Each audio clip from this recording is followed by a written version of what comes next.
ایک دانا آدمی کی گاڑی گاؤں کے قریب خراب ہو گئی۔ اس نے سوچا کہ گاؤں سے کسی سے مدد لیتا ہوں۔ وہ جیسے ہی گاؤں میں داخل ہوا تو اس نے دیکھا ایک بوڑھا شخص چارپائی پر بیٹھا ہے اور اس کے قریب مرغیاں دانا چگ رہی ہیں۔ ان مرغیوں میں ایک باز کا بچہ بھی ہے جو مرغیوں کی طرح دانے چگ رہا ہے۔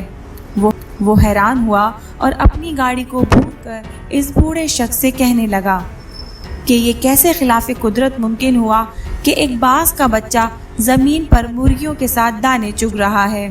تو اس بوڑھے شخص نے کہا، دراصل یہ باز کا بچہ صرف ایک دن کا تھا جب یہ پہاڑ پر مجھے گرا ملا۔ میں اسے اٹھا لایا۔ یہ زخمی تھا، میں نے اس کو مرہم پٹی کر کے اس کو مرغی کے بچوں کے ساتھ رکھ دیا۔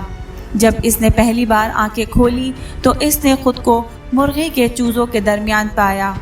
یہ خود کو مرغی کا چوزا سمجھنے لگا اور دوسرے چوزوں کے ساتھ ساتھ اس نے بھی دانا چگنا سیکھ لیا۔ اس دانا شخص نے گاؤں والے سے درخواست کی کہ یہ باز کا بچہ مجھے دے دیں، تحفے کے طور پر یا اس کی قیمت لے لیں۔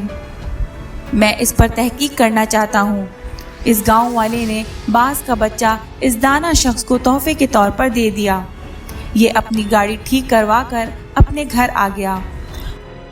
وہ روزانہ باز کے بچے کو چھت سے نیچے پھینک دیا کرتا، مگر باز کا بچہ مرغی کی طرح اپنے پروں کو سکیڑ کر گردن میں چھپا لیتا۔ وہ روزانہ بلا ناغہ باز کے بچے کو اپنے سامنے ٹیبل پر بٹھاتا اور اسے کہتا کہ تو باز کا بچہ ہے، مرغی کا بچہ نہیں، اپنی پہچان کر۔ اسی طرح اس نے کئی دن تک اردو، پنجابی، سندھی، سرائکی، پشتو ہر زبان میں اس بچے کو کہا کہ تو باز کا بچہ ہے، مرغی کا بچہ نہیں، اپنی پہچان کر، اپنے آپ کو پہچاننے کی کوشش کرو۔ آخرکار وہ دانا شخص ایک دن باز کے بچے کو لے کر ایک بلند ترین پہاڑ پر چلا گیا اور کہنے لگا کہ خود کو پہچاننے کی کوشش کرو، تم باز کے بچے ہو۔ اور اس شخص نے یہ کہہ کر باز کے بچے کو پہاڑ کی بلندی سے نیچے پھینک دیا۔ باز کا بچہ ڈر گیا اور اس نے مرغی کی طرح اپنی گردن کو جھکا کر پروں کو سکیڑ لیا اور آنکھیں بند کر لی۔ تھوڑی دیر بعد اس نے آنکھیں کھولی تو اس نے دیکھا کہ زمین تو ابھی بہت دور ہے۔ تو اس نے اپنے پر پھڑپھڑائے اور اڑنے کی کوشش کرنے لگا، جیسے کوئی آپ کو دریا میں دھکا دے تو آپ تیرنا بھی شروع کر دیتے ہیں۔ آپ کے ہاتھ پاؤں مارنے لگتے ہیں۔ تھوڑی ہی دیر میں وہ اپنے آپ کو بیلنس کرنے لگا، کیونکہ باز میں اڑنے کی صلاحیت خدا نے رکھی ہوتی ہے۔ تھوڑی ہی دیر میں وہ اونچا اڑنے لگا اور خوشی سے چیخنے لگا اور اوپر جانے لگا۔ کچھ ہی دیر میں وہ اس دانا شخص سے بھی اوپر نکل گیا اور نیچے نگاہیں کر کے اس کا احسان مند ہونے لگا۔ تو دانا شخص نے کہا، اے باز، میں نے تجھے تیری شناخت دی ہے، اپنے پاس سے کچھ نہیں دیا۔ یہ کمال صلاحیتیں تیرے اندر موجود تھیں، مگر تو بے خبر تھا۔ یہی معاملہ ہم لوگوں کے ساتھ ہے۔ ہماری ایک خاص شناخت ہے، ہم ایک خاص امت کے ارکان ہیں۔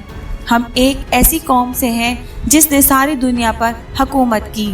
ہمارے اندر اللہ رب العزت نے بے پناہ صلاحیتیں رکھی ہیں، مگر مسئلہ یہ ہے کہ ہمارے ارد گرد بے شمار مرغیاں ہیں جن میں ہمارے ٹی وی چینل اور اخبارات بھی شامل ہیں، جو مسلسل ہم کو بتاتے ہیں کہ ہم باز کے بچے نہیں، مرغی کے بچے ہیں، جو مسلسل بتاتے ہیں کہ تم سپر پاور نہیں بلکہ تمہاری سپر پاور کوئی اور ہے، جو مسلسل یہ بتاتے ہیں کہ تم بہادر اور طاقتور نہیں بلکہ بزدل ہو اور کمزور ہو، جو کچھ نہیں کر سکتے۔